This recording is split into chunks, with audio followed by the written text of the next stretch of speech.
Lokwe, welcome to Between the Lines. The reality of driverless cars received quite a boost this week with the British government agreeing on a plan that will send squadrons of computer-controlled vehicles onto public roads as early as next year. It's the latest in a growing list of governments jumping on the driverless bandwagon, including California, Nevada and Florida in the US. Japan, Sweden and even Singapore have dabbled with the idea. Champions of the trend are hailing this technology as transformative, disruptive, certainly a significant enough advance to change society. Oh, that's a very big call, certainly big enough to pile billions of dollars into research and development. Google's driverless car probably leads the pack, but Audi, Nissan, GM, Volvo and others are all developing some version of the autonomous vehicle on a gamble that humans will eventually abandon their love affair with the car. To talk about where we are on the driverless car and where we could be in just 10 years, we're joined by Emilio Frazzoli. He's Professor of Aeronautics and Astronautics at MIT. He's also lead principal investigator of future urban mobility at the Singapore MIT Alliance for Research and Technology, and he's speaking to us from Italy. And joining us in the studio is Laura Winter. She's director of the IBM Research Collaboratory in Singapore, where she's a network specialist in transportation and telecoms. Welcome to the program, both of you. Let's start with Emilio. We just heard that the love affair with the car, and Laura tells me you have just come up with your own prototype. Now, no matter how snazzy this prototype will be, do you think it will ever take away the love that people have for their cars?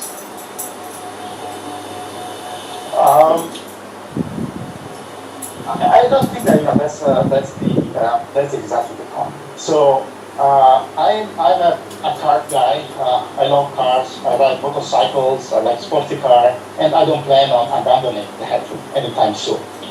However, the way I see this technology is really as a way to give people another option. If you think of it, your fancy car, for which you spend a sizable amount of your disposable income, in most cases is sitting in some parking lot 95% of the time. Is that really a good use of your car? Also, our purchasing decisions for cars are very often driven by a number of considerations. For example, commuting to work, driving the children to school, so on and so forth. What if you had another option for accomplishing this kind of commodity transportation needs, and then having the opportunity to buy a car that you really like? Emilio, sorry to have to cut in like this, but how different is a car that services these needs with a driver as opposed to a car that does exactly the same without a driver? Right. So the big point that I see here is that if you have a car that is able to drive itself, then it's kind of pointless to have it parked somewhere. And this technology will really be enabling for a new way of thinking of personal mobility. And that in particular, I think that the Killer app would be enabling touch. It's a very convenient form of car sharing where essentially a user could subscribe to concert and book a car on a smartphone. The car will come and pick them up. Then if a person wants to drive, fine. Otherwise the car will drive them to their destination. Once they get to the destination, they can step off the car, don't worry about parking, and go about their business, and the car will go pick up the next customer, park itself, recharge itself, or refuel if it needs to. And so essentially we give you the convenience of private transportation with the scalability and sustainability of public transportation. Okay, Laura, I need to bring you into this discussion now. You're an expert in network specialist in transportation and telecoms. For the layman, this might need a little bit of explanation, but if we look at what Emilio just said, a car that only functions when it's needed, how would the sort of research you do go into designing a car that is able to do that? So we don't design the actual cars. Emilio and his team at MIT have actually worked on the control system to build and design the vehicle itself. We design the analytics, the IT systems, the back-end, the algorithms that can, for example, optimize the whole transportation network as a whole.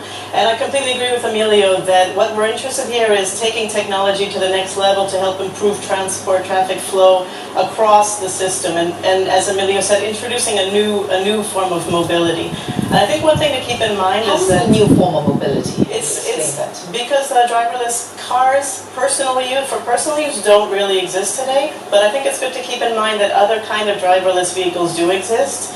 For example, rail systems in controlled environments, driverless vehicles do exist. So the technology is pretty close to being where we need it to be.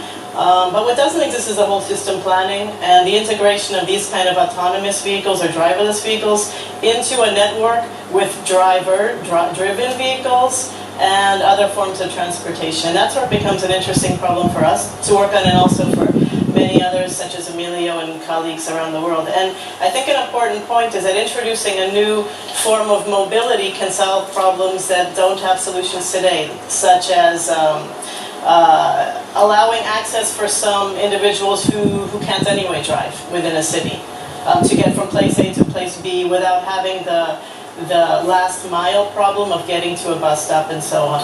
Oh, I'll take you up on this one. You mentioned a very controlled environment, for example, rail systems. And of course, as we were talking about earlier as well, several mines like Rio Tinto actually make extensive use of autonomous vehicles to function in their iron ore mines. But as you say, it's a completely controlled environment. Every vehicle is autonomous.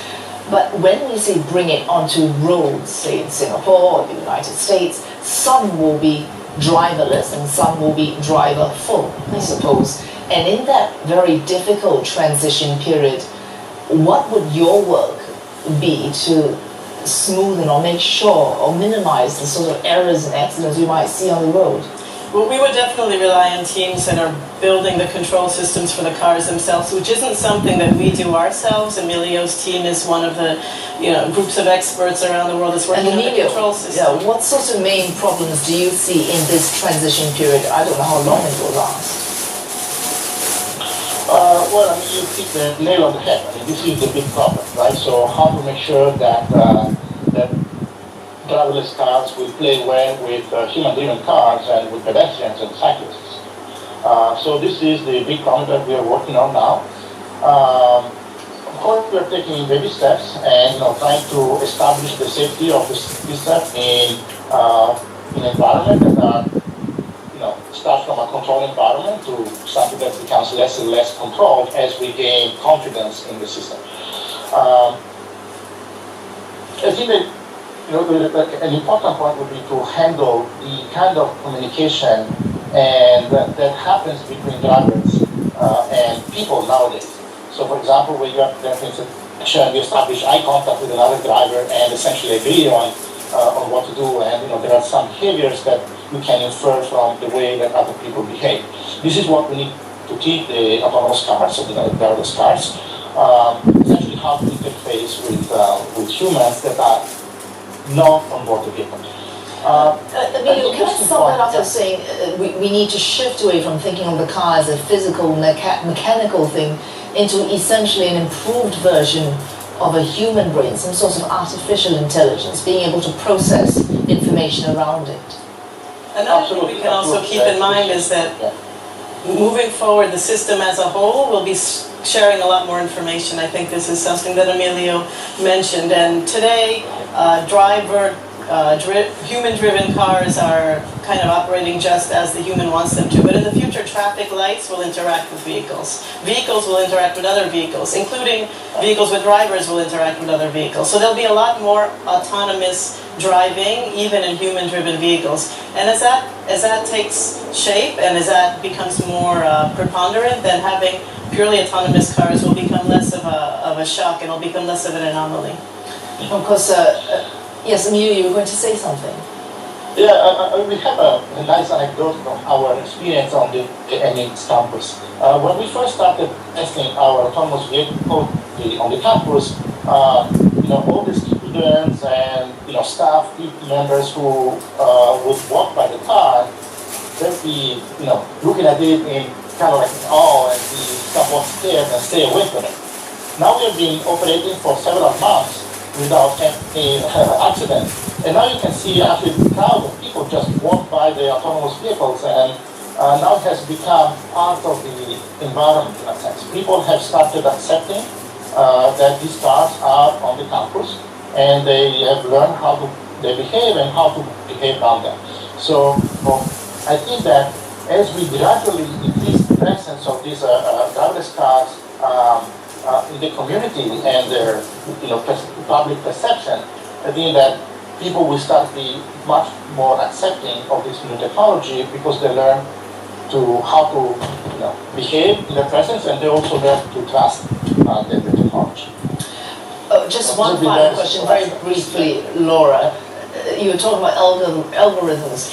That's one part of the problems of the transition period. But the other part is regulation. Many countries are worrying about how do we assign liability should there be an accident in a transition period where some will be driven by humans and some will be not driven by humans at all. If anything happens, how is regulation going to be dealing with this period of heterogeneity, I suppose? It's a good question. I think each country, each city is going to take it differently. Certainly in Singapore, liability is very much shared, whether an individual causes an accident or is impacted by an accident, and it's quite likely that in Singapore that will remain the case. So certainly there'll be a heavy liability, heavy responsibility on the part of an electric autonomous vehicle owner, but most likely the responsibility will be to some extent shared by all parties. All right. Thank you very much indeed. Emilio Frazzo, Professor of Aeronautics and Astronautics at the MIT, speaking to us from Italy, and Laura Winter speaking to us right here in the studio. And we take a break right now, but after this, a plan of a car-less city of the future. Back in just a moment to stay with us.